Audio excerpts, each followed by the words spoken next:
we've got two other versions of it. SSDs go there. Expensive buggers, like £1,000 each for the. £1,000 each for that? For not for this. This is. How much is this? What was that?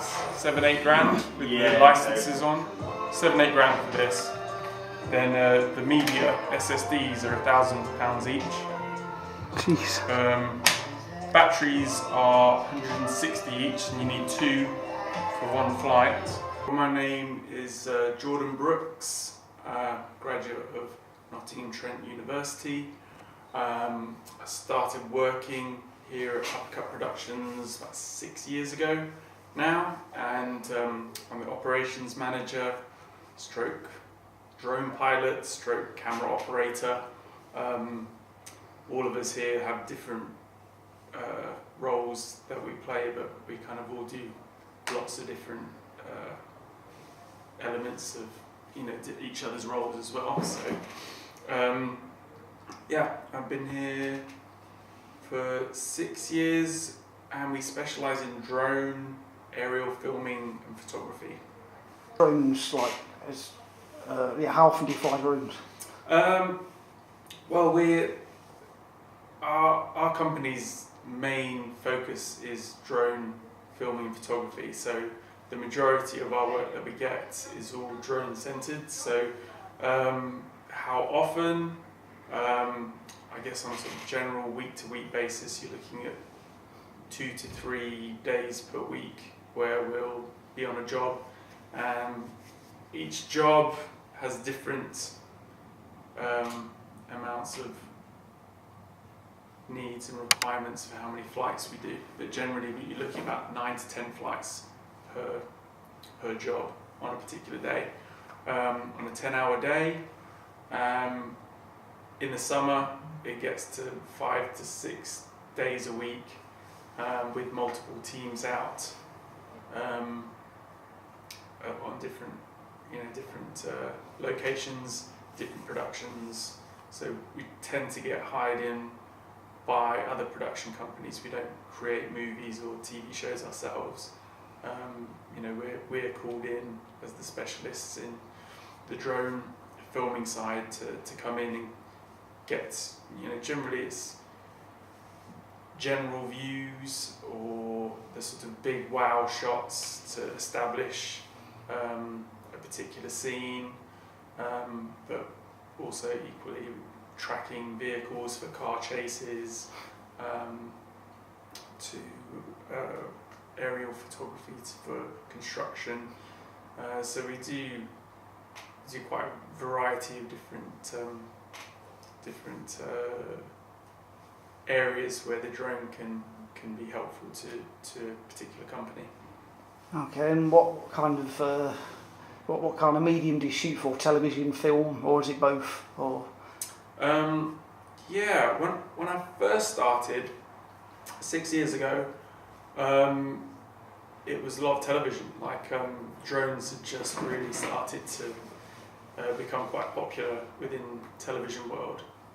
So within my first month of working, I'd worked for all the sort of major UK-based television like Channel 4, ITV, BBC, which was quite exciting at the time. A lot of it was documentaries focused on, but now it's spread out into television dramas and movies.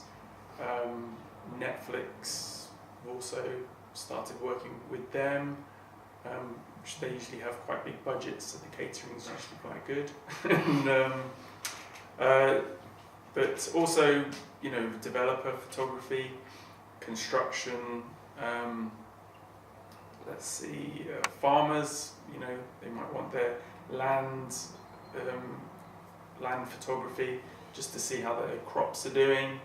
Don't do too much of that, but it is an element. We do photogrammetry as well, where we'll map buildings or map land and stitch all the photography together, and that's used in a variety of different ways, to helping with corporate videos,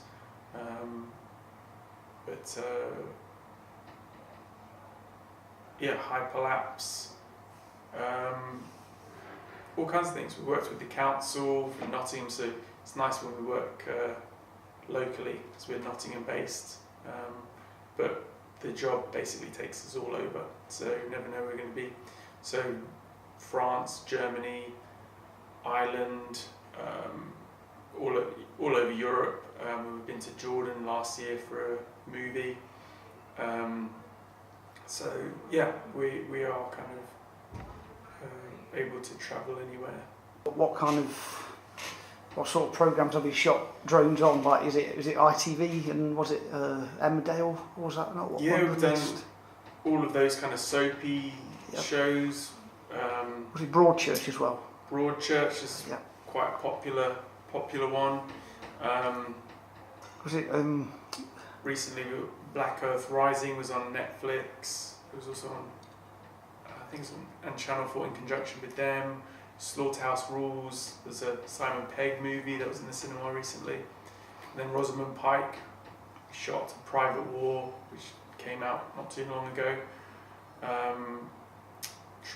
We tend to do a lot of crime dramas. So yeah, Traitors is on Channel 4 at the moment, Sunday at 9 p.m.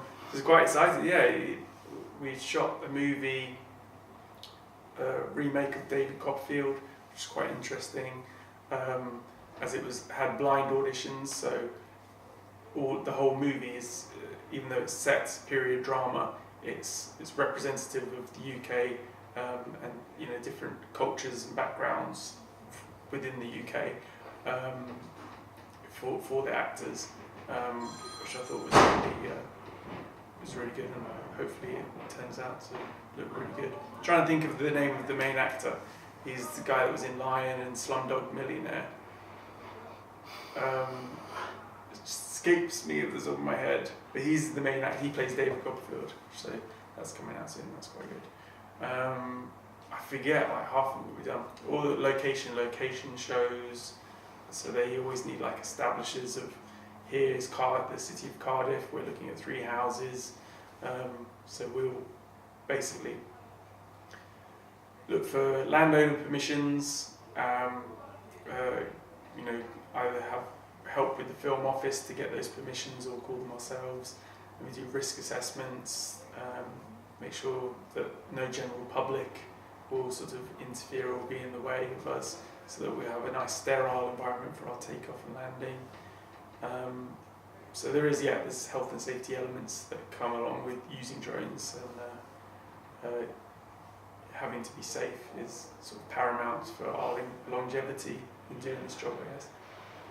Okay, so do you see drones being used more for filmmaking purposes from your perspective, as a, say, filmmaker or a producer, or? Yeah, it's certainly, since I've been doing it, becoming more and more used, like just widely adopted, like filming. And we were because we were early adopters, so we thought we used to get quite a few jobs, but now it's busier than ever, even though there's more pilots out there than ever, CAA approved pilots. We seem to be getting busier and busier. But yeah, apparently more like surveys, and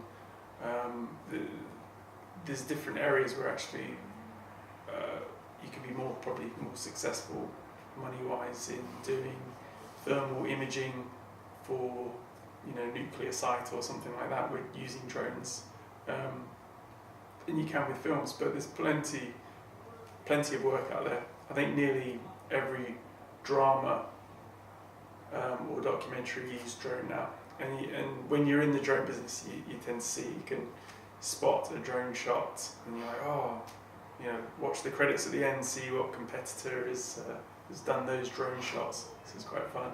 So, what is your opinion on autonomous drones? I guess safety is always sort of paramount importance to us. Autonomous drones currently, you can't really use autonomous drones as in sending a drone off from a particular building and flying off to deliver a package or something like that, which is what something like Amazon are working on, because they've got a certain route that they're using at the moment where they're testing out, how they would go about using drones to deliver, and they've got special permissions from the Civil Aviation Authority to do some tests. But for everybody else, at the moment, a pilot still has to be in control of a particular drone there, and also have visual line of sight of the drone at all times. So it basically limits what you can do with what you call an autonomous drone. The way we've used it in the past, one particular job, there was new gas line that was fitted in Nottingham, underground gas line, and we were asked to fly the route and GPS coordinates of this new gas line for their records. So what we did is we programmed in waypoints on the app, and then you're able to just press a button, and then the drone will take off and go from waypoint to waypoint by itself, and then return home to you and land itself. So that's as far as autonomous as we've got, and then obviously we've only got a 500-meter stretch before we have to walk it all the way up to the next 500 meters, because it was like something like 3 mile long gas line, and then do another 500 meters with that technique. But we even though we have the capabilities of pressing it and it autonomously doing all 3 or 4 miles by itself, legally we're not in a place where we can do that at the moment.